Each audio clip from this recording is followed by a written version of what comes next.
Hello अस्सलाम वालेकुम students. I hope you all can hear me. हम लोग जो है वो अक्टूबर नवंबर 2021 का पेपर करेंगे। अक्टूबर नवंबर 2025 का पेपर करेंगे और वेरिएंट जो हम आज की क्लास में करेंगे दैट इज 2-1। ठीक है। अब कुछ बच्चों ने सारे टॉपिक्स कर लिए हैं ओ लेवल मैथ के सिलेबस के, और कुछ बच्चों ने जो है वो सारे टॉपिक्स नहीं किए, कुछ टॉपिक्स किए हैं। तो मैं तो ज्यादा से ज्यादा टॉपिक्स के क्वेश्चन सॉल्व करवाऊंगा, लेकिन अगर आपको लगता है कोई टॉपिक आपने स्कूल में या कोचिंग में नहीं पढ़ा हुआ तो फिर वो टॉपिक आप छोड़ दीजिएगा। बिकॉज इस वक्त जो बच्चे क्लास ले रहे हैं उनमें से कुछ कोचिंग के बच्चे हैं, कुछ स्कूल के बच्चे हैं, डिफरेंट स्कूल्स के बच्चे हैं। तो फिर उसी हिसाब से आपने जो है वो पेपर सॉल्व करना है। ठीक है। ओके। ईयर वेरिएंट वगैरह सब अपने पास मार्क कर लीजिए। It is a non calculator paper. Calculator can not be used in this paper. और हम आ जाते हैं क्वेश्चन नंबर 1 पे। मैं आपको टॉपिक भी बताता जाऊंगा साथ साथ कि हम कौन से टॉपिक का क्वेश्चन कर रहे हैं। Question number 1।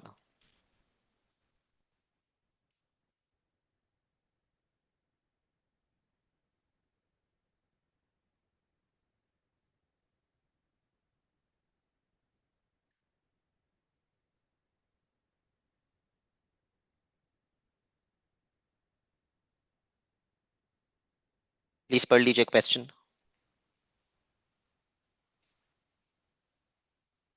It says divide $90 in the ratio 2:3।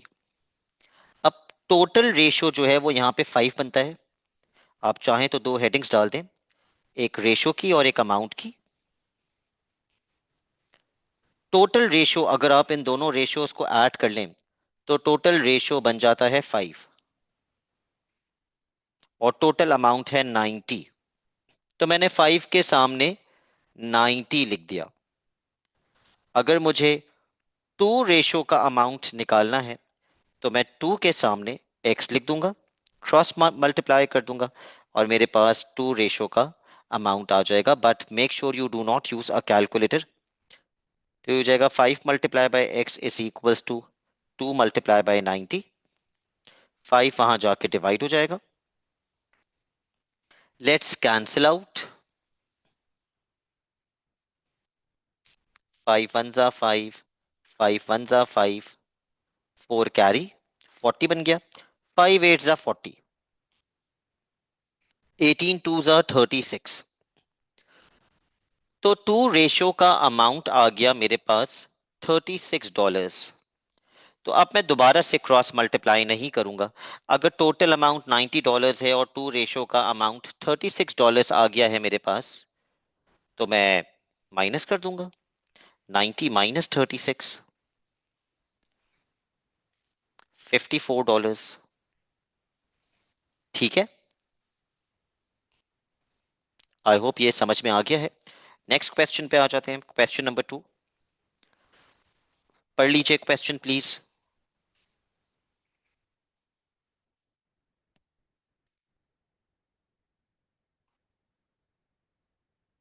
जब क्वेश्चन में लिखा हुआ है कि ये दोनों साइड्स बराबर हैं तो इनके सामने वाले एंगल्स भी बराबर होंगे। इन दोनों में से मुझे कोई एंगल भी नहीं पता, वही एंगल निकालने सी A B. C A B कौन सा एंगल बनता है? सी ए बी, ये वाला एंगल। इसको आप थीटा मार्क कर लीजिए। जो एंगल हमें फाइंड करना है, mark that angle as theta.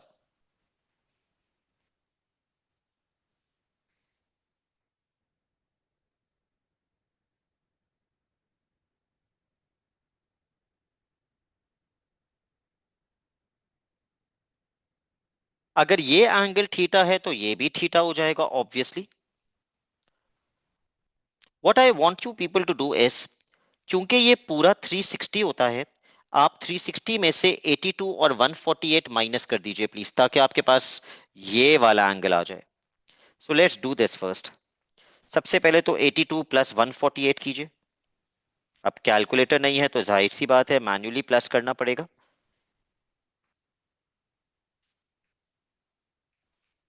8 + 2 10, 5 और 8 13, 1 + 1 2, 230 डिग्रीज।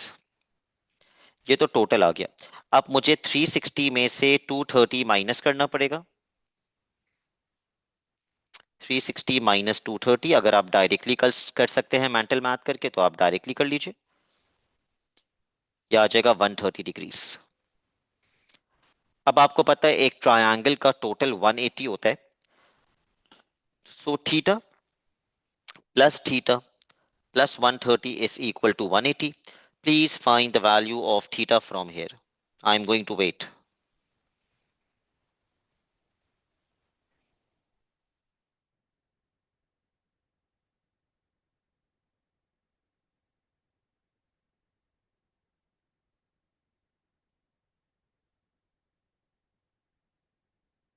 टू थीटा हो जाएगा, 130 वहां जाके 180 से माइनस होगा तो 50 आ जाएगा, फिर 2 वहां जाके डिवाइड होगा तो 25 आ जाएगा। इतनी वर्किंग तो सब आराम से कर सकते हैं। 25 degrees.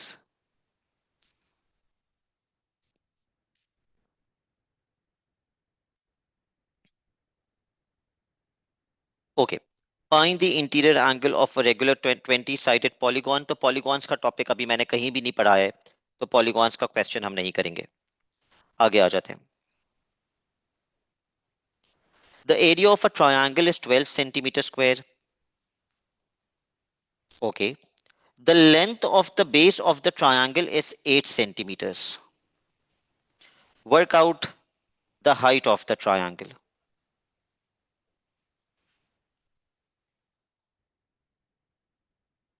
Area is equals to half into base into height. Please apply the formula of area.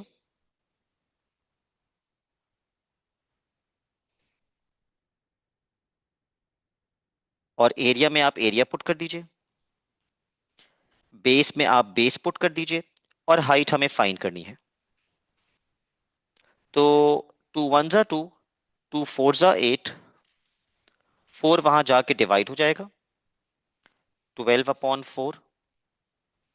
ये भी कैंसिल हो जाएगा और हाइट आ जाएगी 3 centimetre. A very basic question, बहुत ही आसान सा, a very childish question actually. पर कुछ बच्चों को असल में एरिया ऑफ ट्रायंगल भी नहीं पता होता ना, तो एग्जामिनर ने टेस्ट करना है कि बच्चे को ट्रायंगल के एरिया का फॉर्मूला आता भी है कि नहीं आता। उसके बाद क्वेश्चन नंबर 5 इज ट्रांसफॉर्मेशन। वो अभी हमने नहीं पढ़ा है। आगे आ जाते हैं। Question number 6, indices. ये सबको आना चाहिए। 5 की पावर -5 इंटू 5 की power 5। When the bases are same and multiplied powers are added, तो आप पावर्स को प्लस कर लें। -5 + 5 इज 0। और किसी की भी पावर 0 हो, आंसर हमेशा कितना बनता है? 1।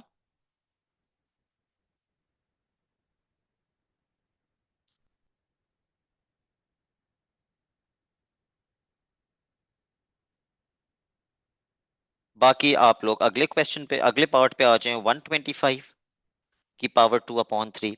अब आपको पता होना चाहिए 125 को जो है ना, वो मैं 5 की पावर कितना लिख सकता हूँ। यू शुड नो दिस, क्योंकि आपके सिलेबस में क्यूब्स तक तो हैं।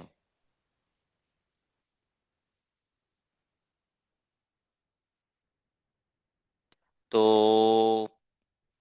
Students can communicate with me on WhatsApp, जिनको मेरा व्हाट्सएप नंबर पता है, they can communicate with me on WhatsApp. 125 को आप लिख सकते हैं 5 की पावर 3 की पावर 2/3। 3 से 3 कैंसिल, आपके पास बच गया 5 की power 2, and we know 5 squared is 25। ये भी एक आसान क्वेश्चन है, it's not a difficult question.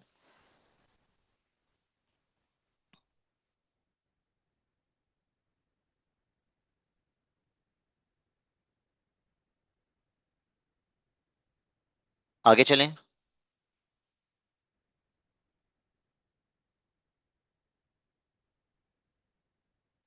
Question number 7, simplify p upon t divided by 2/t। Now we all know, जब हम डिवीजन को मल्टीप्लिकेशन साइन में कन्वर्ट करते हैं तो व्हाट हैपेंस इज, ये रेसिप्रोकल हो जाता है। अच्छा, कुछ बच्चे क्या करते हैं पेपर में, इसको गलती से रेसिप्रोकल कर देते हैं। ये इसको नहीं करना होता रेसिप्रोकल, जो डिवीजन के बाद होता है उसको रेसिप्रोकल करना होता है। एनीवेज, टी से टी कैंसिल, टी वन जा टी, टी वन जा टी, न्यूमरेटर न्यूमरेटर से मल्टीप्लाई होगा, डिनोमिनेटर डिनोमिनेटर से मल्टीप्लाई होगा, p multiply by 1 is p and 2 multiply by 1 is 2। अब अगला पार्ट कैसे करेंगे? Does anybody no?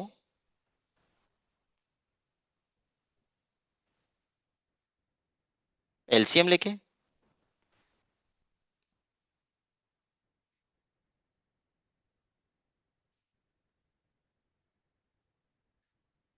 बिल्कुल एलसीएम लेंगे, यस, एलसीएम लीजिए।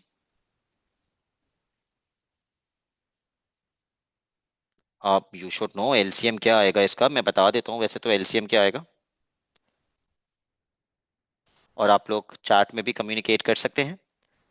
2 और 4 का एलसीएम अगर आपको नहीं पता, वैसे तो पता होता है बच्चों को, लेकिन जस्ट इन केस अगर किसी को नहीं पता 2 और 4 का एलसीएम क्या होता है तो वो निकाल ले।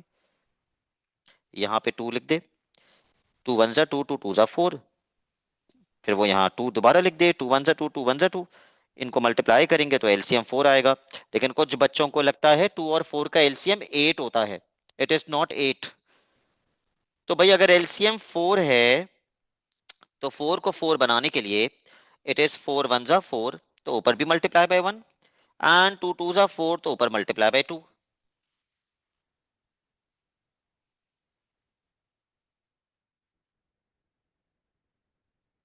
तो this is going to be 3x - 2 bracket x - 1। चलो पहले खुद से सिंप्लीफाई करके निकालो, फिर मैं तो निकाल ही दूंगा, but I want you to simplify and find out.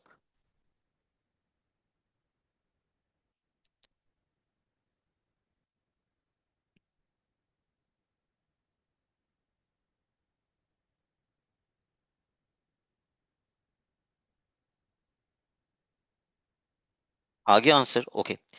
This is going to be 3x - 2x + 2 upon 4, और 3x - 2x बन जाएगा x + 2/4। तो अच्छा, यहाँ आंसर स्पेस में आंसर लिखना जरूरी होता है, वरना एग्जामिनर चेक नहीं करता। x + 2/4, ठीक है, ये आंसर स्पेस बहुत इंपॉर्टेंट है, यहाँ सही आंसर लिखना जरूरी है। लेट मी चेक, मैंने हर आंसर लिखा है? हाँ लिखा हुआ है मैंने सारे आंसर्स, ओके लिखे हुए हैं, राइट। आगे चलते हैं, question number 8।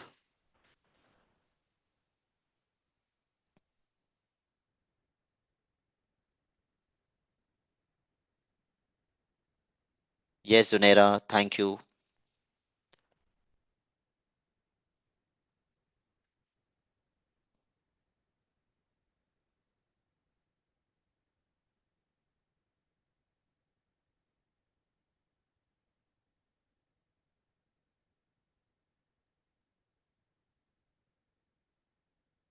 Okay, thank you students for participating. Please read the next question, question number 8. The cost of one orange is T cents. The cost of one apple is W cents. अब ये याद रखना भाई, एक orange की cost T cents है। अगर 10 oranges होंगे तो 10 मल्टीप्लाई बाई टी करना पड़ेगा, अगर 20 ऑरेंजेस होंगे तो 20 मल्टीप्लाई बाई टी करना पड़ेगा। तो खैर, the total cost of 3 oranges and 1 apple is 51 cents. 3 oranges का मतलब इसको 3 से मल्टीप्लाई करना पड़ेगा, 1 एप्पल का मतलब एप्पल की कॉस्ट को 1 से मल्टीप्लाई करना पड़ेगा, और टोटल का मतलब क्या होता है?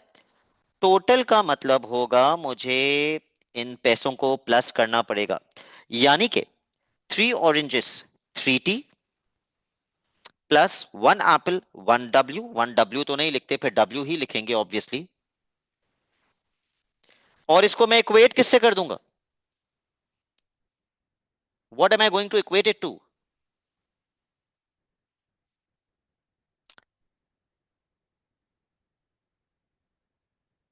कम on, why is no student telling मी?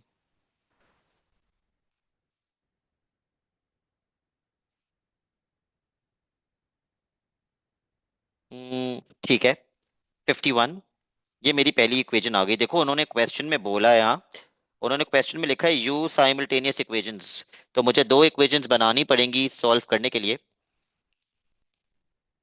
और आगे भी टोटल कॉस्ट दी हुई है। Let's see if anybody can tell me the next equation, अगली इक्वेशन क्या बनेगी? बहुत सारे बच्चों ने 51 बोल दिया है। अच्छा, ओ लेवल की क्लास में AS A2 पता नहीं सारे बच्चे आए हुए हैं। ओके खैर, ये ओ लेवल का पेपर चल रहा है भाई। अगली इक्वेशन कोई मुझे बताएगा क्या बनेगी? मैथ से प्यार इतना है बच्चों को। Okay, it's good.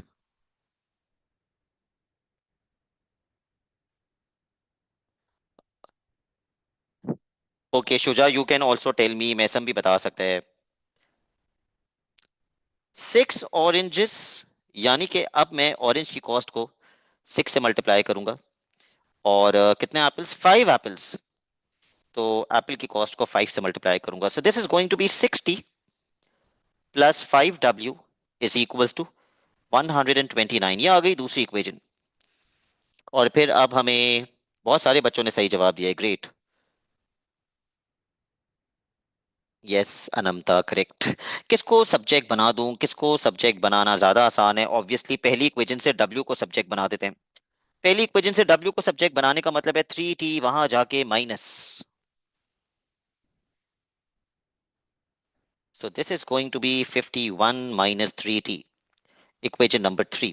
क्योंकि मैंने पहली इक्वेशन से सब्जेक्ट बनाया है, I am going to put this into the second equation. W की वैल्यू W के अंदर 60 प्लस 5 51। अच्छा, अब मसला ये है कि पेपर 1 का क्वेश्चन है और आपने कहीं भी कैलकुलेटर यूज नहीं करना। Do not use calculator anywhere.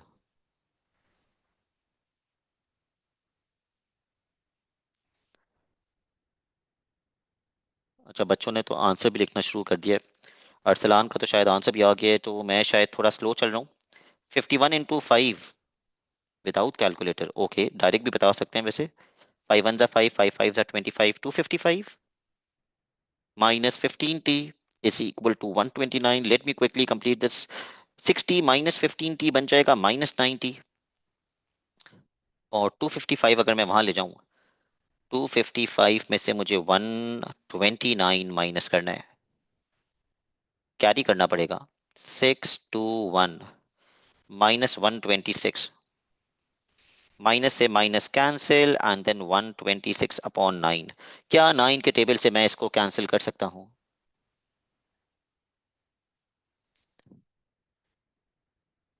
9 1 जा 9, 9 1 जा 9, 3 कैरी 36, 9 4 जा 36। टी की वैल्यू मेरे पास आ गई 14। Are others getting 14? Please tell me. 14 तो W कह रहा है कोई। somebody is saying 14 is W। मेरा तो T14 आ रहा है।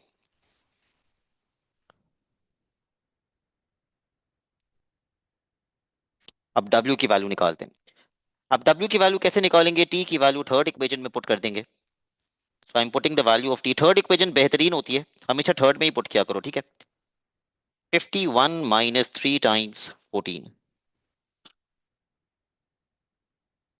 14 3 जा 42। यहां से W की वैल्यू आ जाएगी 9। तो T की वैल्यू आ गई 14, W की वैल्यू आ गई 9। सही है, ठीक है। यही आ रही है बच्चों की।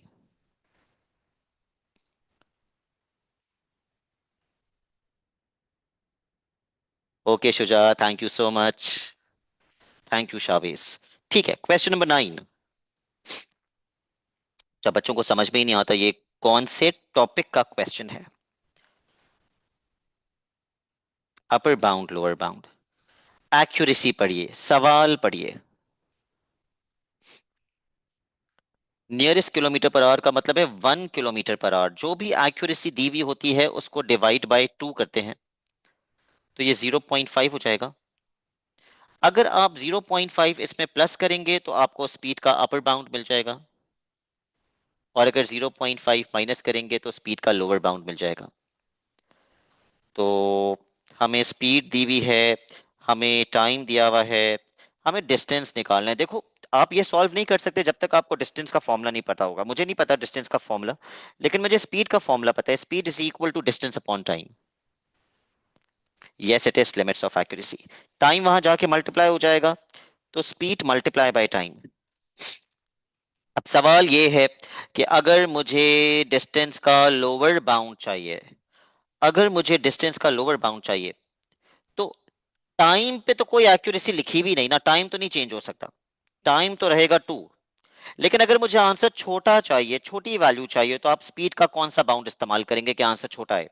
यहाँ पे स्पीड का कौन सा बाउंड यूज करोगे, लोअर बाउंड या अपर बाउंड?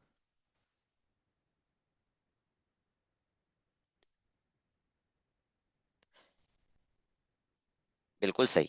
हम स्पीड का लोअर बाउंड यूज करेंगे तभी तो आंसर छोटा आएगा ना, डिस्टेंस का। अब 5 में से 0.5 माइनस करेंगे तो 4.5 आ जाएगा, मल्टीप्लाई बाई 2, कितना डिस्टेंस आ जाएगा? 9.5 कह रहे हैं अरसलान। अरसलान 9.5 कैसे होगा ये? 4.5 मल्टीप्लाई बाई 2, 4.5 का डबल तो 9 होता है। 9 kilometres, how can this be 9.5? No.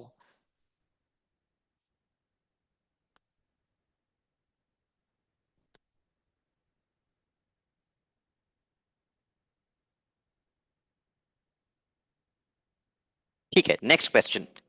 Sets and Venn diagram.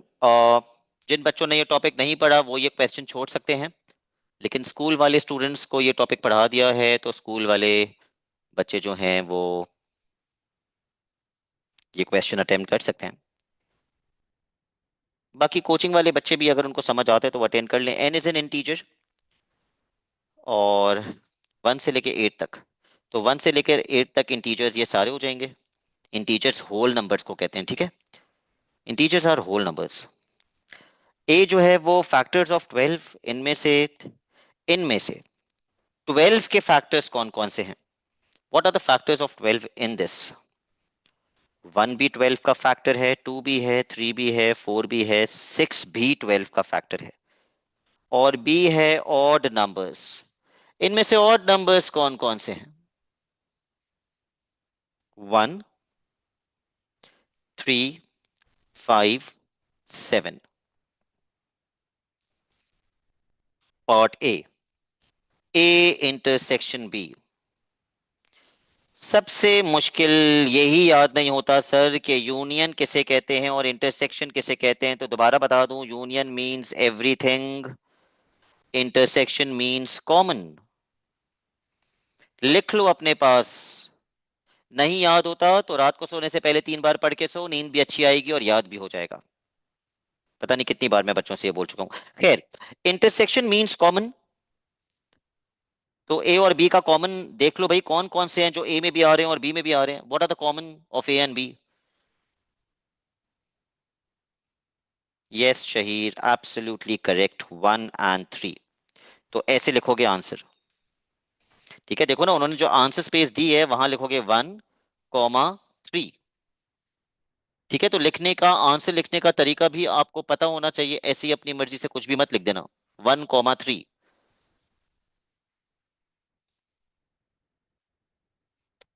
Okay, now comes the tricky part.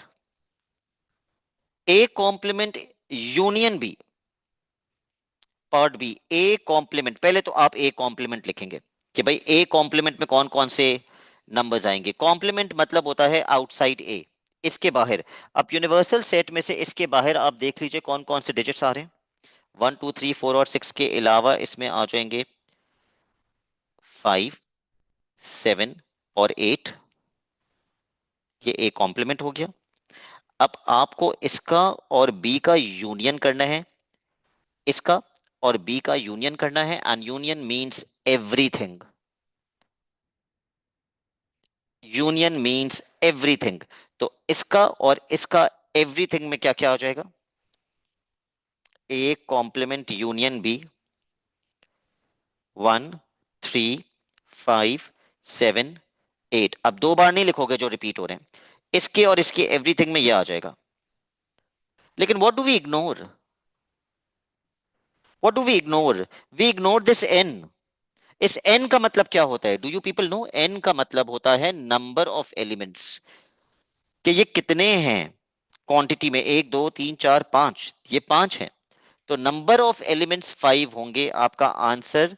अगर अब ये 1 मार्क का क्वेश्चन है, आप ये लिख कर आएंगे, वो कैंसिल करके 0 कर देगा। उसने आपसे नंबर ऑफ एलिमेंट्स पूछे हैं, तो नंबर ऑफ एलिमेंट्स तो 5 है ना, आप 5 लिखेंगे। Okay, question number 11, recurring decimals. Recurring decimals, please recall, एक छोटा सा टॉपिक, जो हम अक्सर भूल जाते हैं, जो हम अक्सर भूल जाते हैं। Step number 1, let n is equals to 0.242424।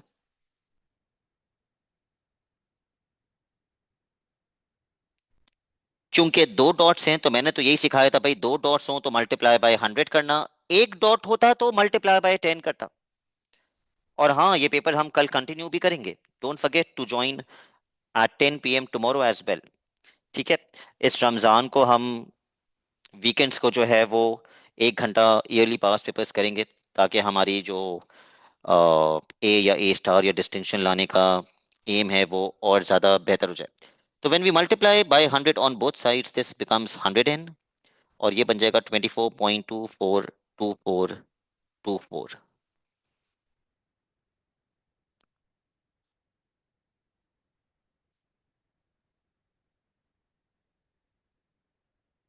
अब क्या करते थे, कुछ याद है?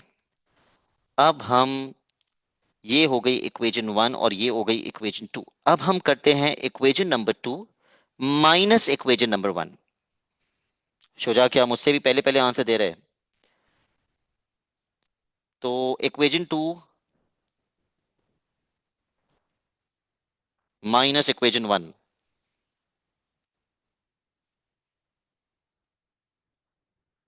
माइनस कर दो।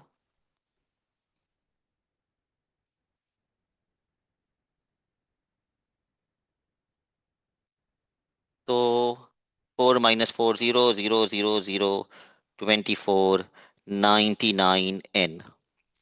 तो ये हो जाएगा 99n is equal to 24। n is equal to 24/99। लेकिन क्योंकि क्वेश्चन ने बोल दिया है सिंपलेस्ट फॉर्म में आंसर देना है, तो कैंसिल करना जरूरी है। अब कुछ बच्चे आंसर में लिख रहे हैं 24/99, एग्जामिनर गलत कर देगा। एग्जामिनर गलत कर देगा अगर आप 24/99 करेंगे। आपको इसे कैंसिल करना है, सिंप्लीफाई करना है। तो मैं सोच रहा हूँ सबसे बड़ा नंबर कौन सा यूज करूं कि ये कैंसिल हो जाए। 3 के टेबल से ही कर लेता हूँ। 3 8 ज़ा 24, 3 3 ज़ा 9, 3 3 ज़ा 9, 8/33। यस।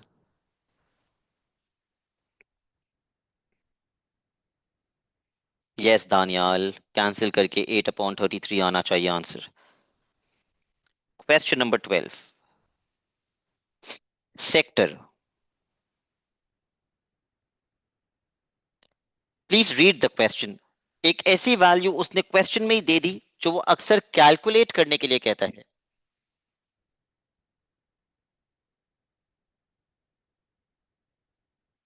उसने हमें पेरीमीटर दे दिया सेक्टर का, और वो अब हमसे मांग रहा है एरिया। पता है क्यों दिया पेरीमीटर उसने? क्योंकि उसने हमें एंगल नहीं दिया, और जब तक एंगल नहीं होगा मैं एरिया कैसे निकालूंगा? तो सेक्टर के पेरीमीटर की तीन outer boundaries, this this plus the arc length, जिसको हम एस कहते हैं। ये भी कोचिंग वाले स्टूडेंट्स छोड़ सकते हैं, स्कूल वालों ने तो पढ़ लिया है। 9 + 9 + आर्क लेंथ, ये पेरीमीटर दिया हुआ है 18 + 2 पाई के बराबर। तो 9 + 9 तो 18 बन जाएगा, 18 और 18 तो कैंसिल हो जाएगा। तो आर्क लेंथ आ गई 2 पाई के बराबर। आर्क लेंथ का फॉर्मूला लगाइए, θ/360 into 2 πr। This is the formula of arc length. ये बराबर है 2 पाई के।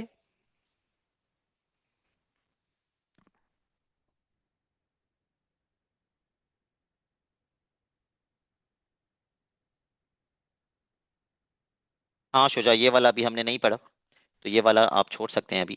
Let's put the value of radius in radius, जो कि 9 है।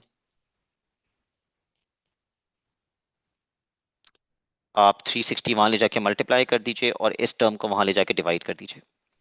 2 पाई मल्टीप्लाई बाय 360 अपॉन 2 पाई × 9। सिर्फ मैंने अभी क्रॉस मल्टीप्लाई किया है, अभी मैंने कुछ भी कैंसिल नहीं किया है। अब मैं कैंसिल करना स्टार्ट करूंगा, and the cancellation is very easy. क्यों? क्योंकि 2 पाई से 2 पाई कैंसिल हो जाएगा, और 9 से 360, 9 वन सा 9, 9 4 सा 36, जीरो।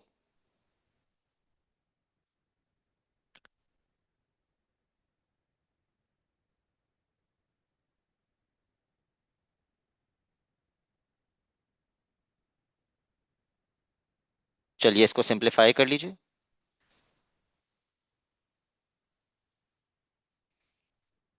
थीटा की वैल्यू 40 आ गई हमारे पास। अब मैं एरिया बहुत आराम से निकाल सकता हूं, provided that you know the formula of area. The formula of area is theta upon 360 multiply by pi r square. थीटा हमने निकाल लिया ना 40, तो 40 अपॉन 360 इंटू पाई, रेडियस है 9। अभी मैं कैंसिल नहीं कर रहा, मैं कैंसिल करूंगा पर इसके अगले स्टेप में। 9 का स्क्वायर होता है 81। चलिए कैंसिल कीजिए और मुझे एरिया निकाल के बताइए कितना आएगा।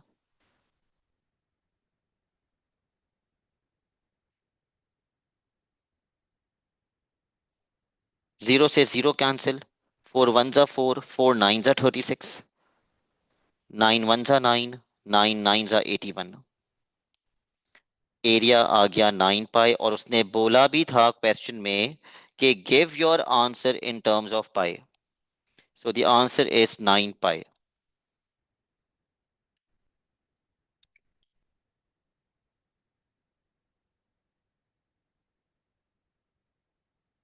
यस 9 पाई आएगा, सिर्फ 9 नहीं लिख सकते, you will have to write 9 pi. ठीक है जी, अगले क्वेश्चन पे आ जाते हैं। These are Rahul's 10 test scores. The mean of these scores is 8.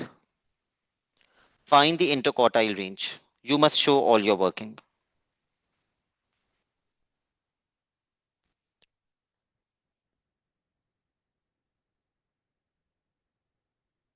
अगर मीन 8 है, ये भी ज्यादा मार्क्स का है ना, देखो 4 मार्क्स का मीन 8 है, तो आप इसका मीन निकालें, 8 से इक्वेट करें ताकि आपको एक्स की वैल्यू मिल जाए। मीन 8 का मतलब है इन सारी वैल्यूज का एवरेज 8 है, तो पहले मैं इन सबको प्लस करूंगा। मीन का मतलब एवरेज होता है।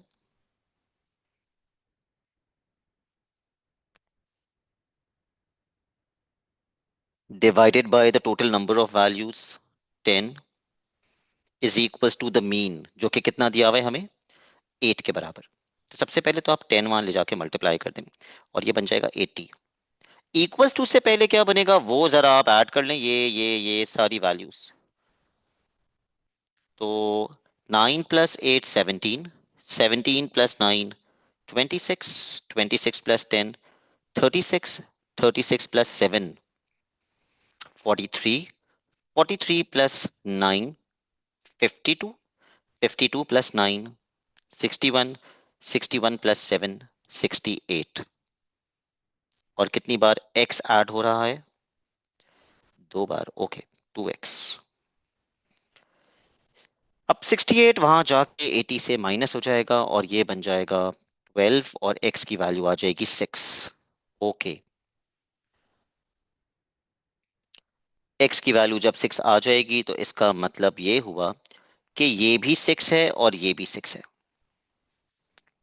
तो अब मैं इंटरक्वार्टाइल कैसे निकालूं, सबसे पहले तो मुझे इन सबको असेंडिंग ऑर्डर में लिखना होगा।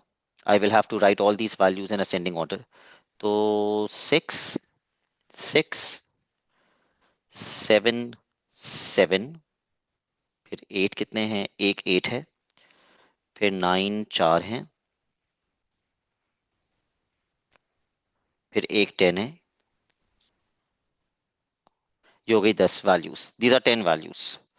तो इसका लोअर क्वार्टाइल कौन सा होगा और अपर क्वार्टाइल कौन सा होगा, पहले तो मीडियन तक पहुंचिए। मीडियन होता है मिडिल वैल्यू। इसकी मिडिल वैल्यू कौन सी है, 1 2 3 4 5,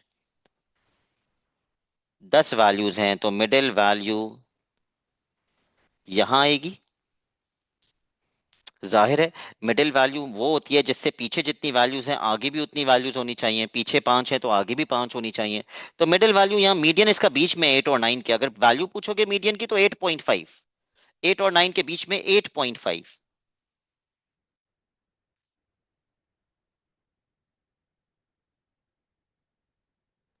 अभी मुझे ये बताइए कि लोअर क्वार्टाइल किसे कहते हैं? लोअर क्वार्टाइल तो ये जो मीडियन है इसके भी पीछे जो जो इसकी भी मिडिल वैल्यू होती है उसको लोअर क्वार्टाइल कहते हैं। 25%, मीडियन का भी आधा। मीडियन 50% होता है और लोअर क्वार्टाइल 25% होता है। तो इन पांच वैल्यूज का भी आधा बीच वाली वैल्यू कौन सी है? मुझे बताइए, इन पांच वैल्यूज की सेंटर वैल्यू कौन सी है? वो लोअर क्वार्टाइल होगा। I am going to wait in the chat. इन पांच वैल्यूज की बीच वाली वैल्यू कौन सी है?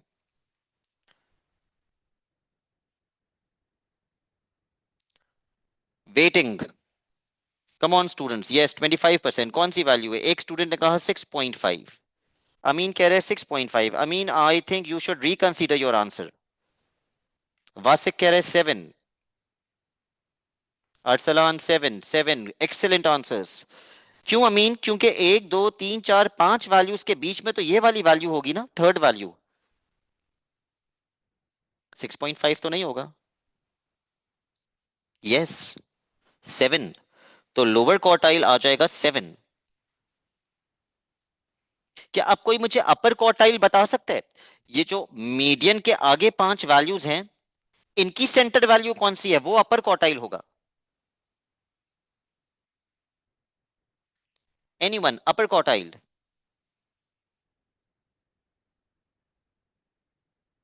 मीडियन से आगे, मीडियन से आगे वाली पांच वैल्यूज की मिडिल वैल्यू कौन सी होगी?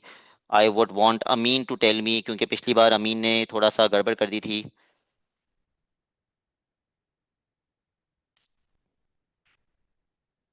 Yes, it is 9। क्या आपको पता है इंटर क्वार्टाइल रेंज का फॉर्मूला क्या होता है? Inter quartile range is upper quartile minus lower quartile. Why is Shahid saying 9.5? Shahid, पांच वैल्यूज हैं, पांच वैल्यूज के बीच में तो तीसरी वैल्यू आएगी ना। अगर मैं कहता हूँ पांच बॉक्सेस, पांच बॉक्सेस, मैं कहता हूँ बीच वाला बॉक्स उठाओ, तो बीच वाला बॉक्स तो आप ये वाला उठाएंगे ना, थर्ड बॉक्स, ये है ना मिडिल वैल्यू।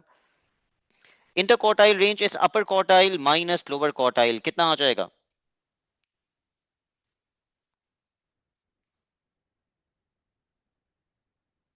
नहीं अरसलान, ये फॉर्मूले से नहीं हो पाएगा। 2। Inter quartile range is 2, yes. Yes, a lot of students in the chat are giving the correct answer. Great. ये थोड़ा सा डिफरेंट टाइप ऑफ क्वेश्चन है, ऐसा क्वेश्चन आया नहीं है पहले कभी। तो मुझे लग रहा था बहुत सारे बच्चों को ये मुश्किल लगेगा, बट थैंकफुली शायद उतना मुश्किल नहीं लगा जितना मुश्किल ये है। तो आंसर में I am going to put 2। Angle properties of circles है क्वेश्चन नंबर 14। ये अभी हमने नहीं पढ़ा, तो ये टॉपिक का क्वेश्चन अभी हम नहीं करेंगे। लेकिन हाँ, कहाँ गया?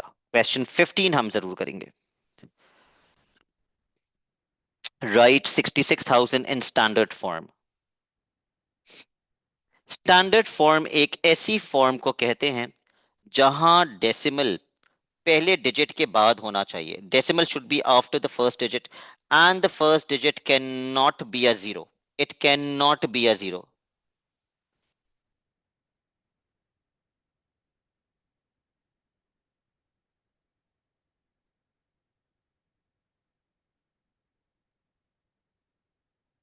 तो फिर मुझे डेसिमल शिफ्ट करना पड़ेगा लेफ्ट पे एक दो तीन चार दफा। So this is going to be 6.6 into 10⁴। मैंने एक वर्ड बताया था, लार्ज। लार्ज का मतलब होता है लेफ्ट पे अगर डेसिमल शिफ्ट कर रहे हो तो 10 की पावर में प्लस करोगे, राइट पे अगर डेसिमल शिफ्ट कर रहे हो तो 10 की पावर में माइनस करोगे।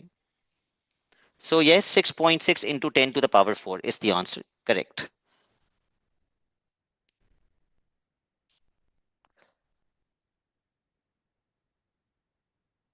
पार्ट बी, बीच में प्लस का साइन है। बीच में प्लस का साइन हो या माइनस का साइन हो, there is a condition. There is a condition. और वो कंडीशन क्या है? आप कब तक ऐड या सब्ट्रैक्ट नहीं कर सकते? Can anybody tell me what is the condition?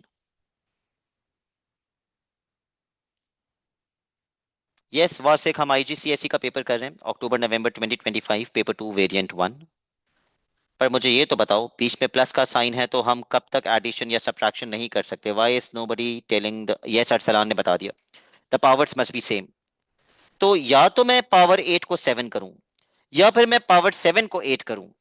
Power बढ़ाना ज्यादा बेहतर होता है, इंक्रीज करना ज्यादा बेहतर होता है, या डिक्रीज करना ज्यादा बेहतर होता है?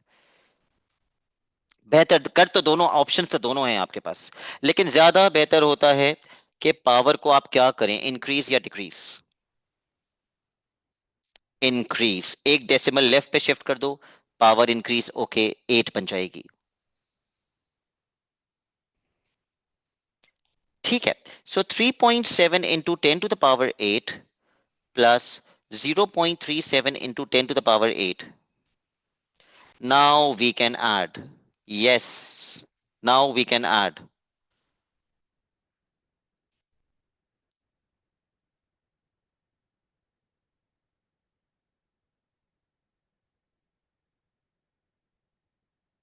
तो अब कैलकुलेटर तो है नहीं, मुझे मैन्युअली ऐड करना पड़ेगा।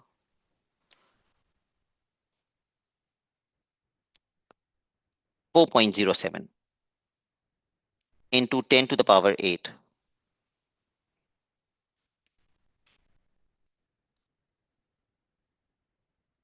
यस बिल्कुल, 10 to the power 7 कॉमन लेके ऐड कर सकते हैं, लेकिन फिर आपको दोनों में 10 to the power 7 करना पड़ेगा।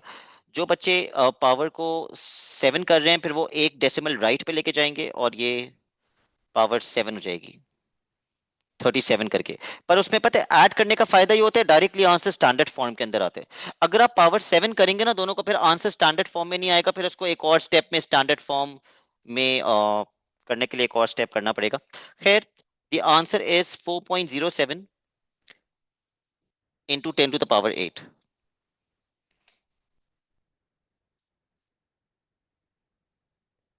Okay, question number 16, linear inequalities। Write down all the inequalities that define region R। inequalities तो बहुत बात की बात है, पहले आपको ये जो चार लाइंस नजर आ रही हैं, एक डॉटेड भी है, इनकी इक्वेशंस लिखनी पड़ेंगी, इनकी इक्वेशंस लिखनी पड़ेंगी। So can anybody tell me इसकी इक्वेशन क्या होगी? बहुत आसान इक्वेशन। इस हॉरिजॉन्टल लाइन की इक्वेशन क्या होगी? अच्छा, ऊपर एक गलती है, कोई कह रहा है मैंने कोई मिस्टेक कर दी, I think.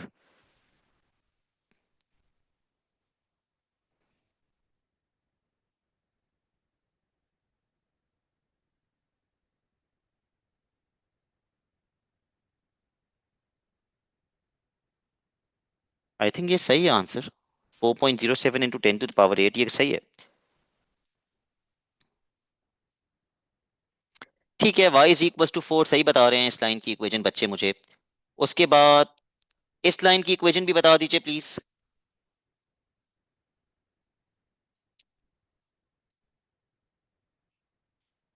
y is equal to 3। उसके बाद इस लाइन की इक्वेशन भी बता दीजिए प्लीज, इस वर्टिकल लाइन की equation. x is equal to 2.5। Great, सब सही इक्वेशंस बता रहे हैं। एंड लास्ट इस लाइन की इक्वेशन, इसकी इक्वेशन तो बनानी पड़ेगी ना, दो कोऑर्डिनेट्स लेकर ग्रेडियंट निकालना पड़ेगा। ऐसे तो नहीं बता सकते क्या इक्वेशन है, तो मैं ये वाला और ये वाला कोऑर्डिनेट यूज कर रहा हूं, this is 3,6। y is equal to mx+c। 4 mark का क्वेश्चन है, 1 mark for finding the gradient. इसका c जो है ना, ये लाइन y एक्सिस को कहां कट कर रही है? जीरो पे, तो इसका c जीरो है।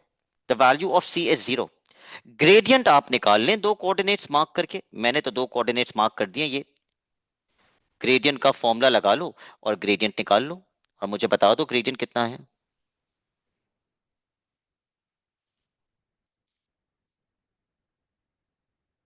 y2 minus y1 upon x2 minus x1, the gradient is 2। तो इक्वेशन बन जाएगी y इज इक्वल टू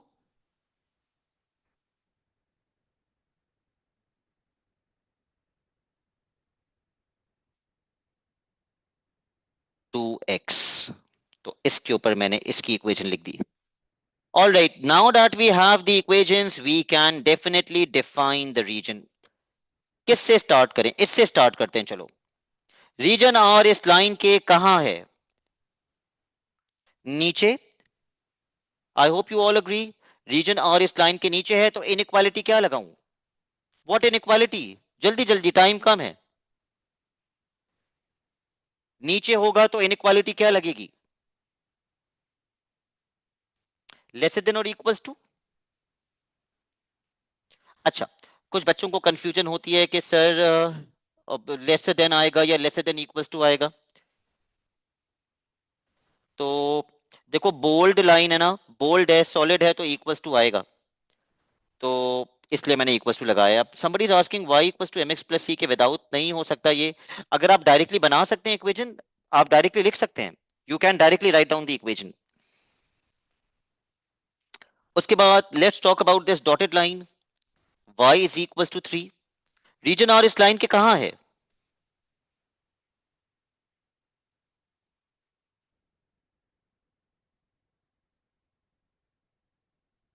ऊपर। रीजन आर इस लाइन के ऊपर है, तो इनइक्वालिटी ग्रेटर देन आएगी। लेकिन मुझे बताओ ग्रेटर देन आएगा या ग्रेटर देन और इक्वल्स टू आएगा, considering it is a dotted line? Greater than या ग्रेटर देन और इक्वल्स टू?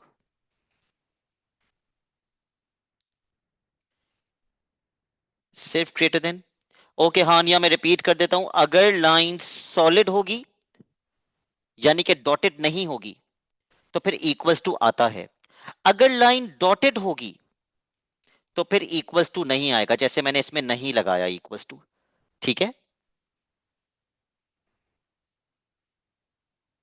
लिख सकते हैं, अनस लिख सकते हैं आप डायरेक्टली। ओके, अब मुझे इस लाइन के लिए बताओगे रीजन आर इस लाइन से कहां है? पीछे। तो इनइक्वालिटी क्या आएगी अगर रीजन आर इस वर्टिकल लाइन से पीछे है? एक्सिस लेस देन या लेस देन और इक्वल्स टू, क्योंकि ये लाइन सॉलिड है, लेस देन और इक्वल्स टू। एंड लास्ट, पहले आप लोग बताएंगे इनइक्वालिटी कौन सी आएगी इसके ऊपर। I am going to wait for y is equals to 2x, what inequality should be there?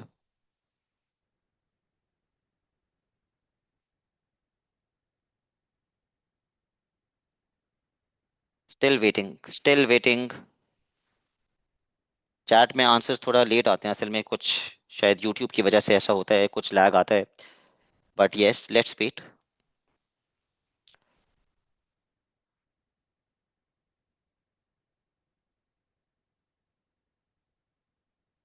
सही बता दिया सबने, लेस देन और इक्वल्स टू। लेकिन अरसलान ने सिर्फ लेस देन लिखा है। अरसलान लेस देन और इक्वल्स टू आएगा, ये तो सॉलिड लाइन है ना, सॉलिड लाइन में तो लेस देन और इक्वल्स टू आते हैं। Yes वासिक, I wish I could continue. मजा तो बहुत आ रहा है ओ लेवल का ये ईयरली पास पेपर कराने में, बट टुमारो इंशाल्लाह मैं 10 बजे फिर इस पेपर को कंटिन्यू करूंगा और हम करते रहेंगे पेपर्स। इंशाल्लाह तैयारी बहुत अच्छी हो जाएगी। ना चाहते हुए भी I have to end the class now, ताकि मैं एएस का सेशन स्टार्ट कर सकूं। Thank you so much everyone, अल्लाह हाफिज।